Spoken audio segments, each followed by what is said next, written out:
Hürmetli vatandaş, bugünkü leksiya ve haberlerimizle başlayımız. Leksiyada Sıdaqacı Washington'dan sözleyimiz. Bugünkü İslah 2024 yıl 10. ayının 4. günü haftaga cüme vatandaş. Bugünkü vaziyetimiz nime desiniz? Mavzunu bir anlatıyorum. Cungo devlet rehberlik katlami en yukarı ciddi halet devre kirdi. Bunu koyup duraylı. Hazır Erkin Asya Radyo Stansı Xitay Til programmasının bir haberinde Amerika Qo'shma Shtatları Merkezi İstihbarat İdaresi Cungoloq ahvoldan xabardor kishilarni shundoq deyli. Uyg'ur tilida bular quloq deb ataladi. Jungoning ahvolidan xabardor kishilarni xizmatga olish to'g'risida uqtirish chiqaribdi. Bu xabarni Chimpokon ham bugun Fransiya radiosining yoki agentligining qo'ygan savollarga javob berganda eg'izga bir opdi. Bu xabarni avval Erkin Asya Xitay Til programmasida anlatıbdı. Bunun ma'nosi vatandaş Amerika Qo'shma Shtatlar bilan Junxo Xalq Jamhuriyati hukumati davlati o'rtasidagi munosabatlarmi xuddi Jungoning rahbarlik qatlami jiddiy holatga kirgandek Amerika Qo'shma Shtatlar bilan Jungo bu ikki davlatning munosabatimi jiddiy holatga kirdimi deb savol qo'yamiz vatandoshim. Hozir shunday bir cümle so'zlar anglab o'tiring. Bundan keyin bugunlardan aytganda hozir Yevropa Ittifoqi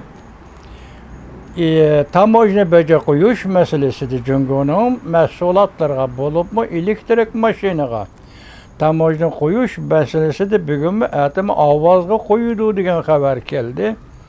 Hozir bu hisobda Jungo Germaniyadan BMW bu deganlarni BMW deganlarni import qilib Jungoga elib kirganda savdo qoidasi bo'yicha Jungo mashinasozlik sanoati ishlab chiqargan mashina asboblarni ham Germaniyaga eksport qilish kerak.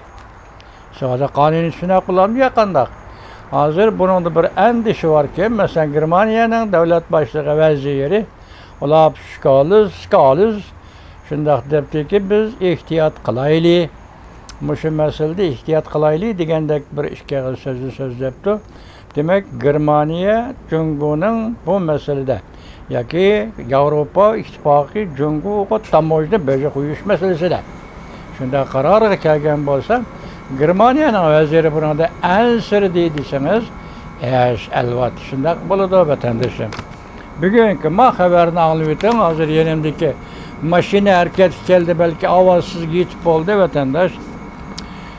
Jungo rahbarlik qatlami eng yuqori jiddiy holat davri kirdi. Mavzuli xabar 10 ayning 3 kun Vanvit orbitida e'lon qilindi. Xabar bunday boshlandi.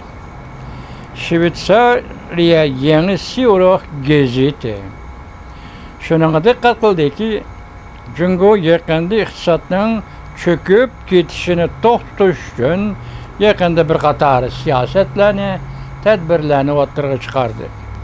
Markaziy hukumat vaziyat intayin og'irlashdi deb hisobladi. Jungo markaziy hukumati vaziyat intayin og'irlashdi deb hukm deb qaradi. Germaniya agentligi Yevropa Ittifoqidagi har qaysi davlatlarning Jungo elektrik mashinasiga pul qo'shib berish bilan eksport qilish qilmishlariga boj qo'yishni ovoz qo'yish harpisida Germaniya savdo sohasi va siyosat sohasidagilarning ifoda bildirib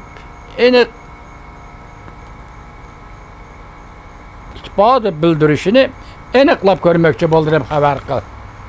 Hozir Germaniya parlamentida yoki Yevropa Ittifoq parlamentida bu masala o'tirib qo'yildi. Qolgan 27 davlatning ifodasi qanday bo'ladi? Demak, nozik bir payt. Germaniya nozik bir payt. Germaniya yoki Jungo Yevropa Ittifoqi munosabatlari savdo masalasi intayin nozik bir payt. Hozir Germaniya bir nuqtadan aytganda Jungoni qaysi yo'l bilan xo'sh qilishni bilmayotdi. Germaniya bir nuqtadan aytganda Jungoni qandoq ranjitishni xohlamayotdi. Nozik bir payt. Yangi Syurix gazeti Jungo hukumati o'tirg'i chiqargan yangi siyosatlarga diqqat qildi va mundaq hisobladi. Og'irlashgan iqtisod qiyinchiligi Jungo davlat rahbarlarini eng og'ir jiddiy holat davri kelib kirdi. Beijing doirasi eng og'ir jiddiy holat davriga kirdi. Avval Jungo Markaziy Bankasi o'tgan haftaning 2-kuni bir qator pul birligi tadbirlarini e'lon qildi. Bu orqali iqtisodning cho'kishini tizginlab qolmoqchi bo'ldi. Savdo bankasi va paychak bozorini muqimlashtirish uchun Markaziy banka pulning o'simini tushirdi. 2 kundan keyin Xi Jinping siyosiy biro yig'ini chaqirdi. Odatdagi ahvolda yuqorida siyosat belgilash organlari 9-oyda yig'in iqtisod masalasini muhokama qilmaydi. Lekin bu qatim ahvol o'xshamay qoldi. Bu ahvol vaziyatning jiddiyligini gavdlantirdi. Musha xabarda 3 o'rinda vaziyat jiddiy, Jungoning yuqori qatlami jiddiy davrga kirdi, jiddiy holat davriga kirdi. Ham Syurix gazeti shundoq dedi. 3 qatim yig'izga ilindi vatandosh. Ahvol o'xshamay qoldi. Bu ahvol vaziyatning jiddiyligini gavdlantirdi. Siyosiy byuroning jiddiy yig'indan keyin Reuters agentlik xabar qilib, mundaq ko'rsatdi. Beijing 200 milliard 800 million dollarlik iqtisodni rag'batlantirish mablag'i ajratishni planladi. Buning bir qismi eng tuvan bo'layotgan iste'molni jonlantirish shiltidir. Masalan, hukumat 2dan ortiq farzandi bor oilalarga har oyda 110 Amerika dollaridan pul qo'shib berishni o'ylashdi. Demak, 110 Amerika dollaridan har bir oilaga 2dan ortiq bolasi va Jungolik oilaga pul qo'shib bersangiz, taxminan buni 1100 yuan deb hisoblasangiz bo'ladi. Bir oilaga 1100 yuandan pul qo'shib berish 2 milliard 1 milliard 400 million nopuslik davlat.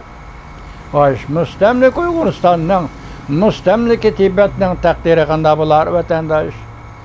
Shularga kelganda bu pulni topshirib berishi mumkinmi yoki ularga bir aldamchilik siyosiy yo'l qo'yish mumkinmi vatandosh? Biz bilmaymiz buni vatandosh. Aholiga pul qo'yib berish. Bu aholiga pul qo'yib berish degan yana bir nuqtani aytgani vaziyat jiddiy dedik boshda. Jiddiy holat davri kirdi dedik boshda.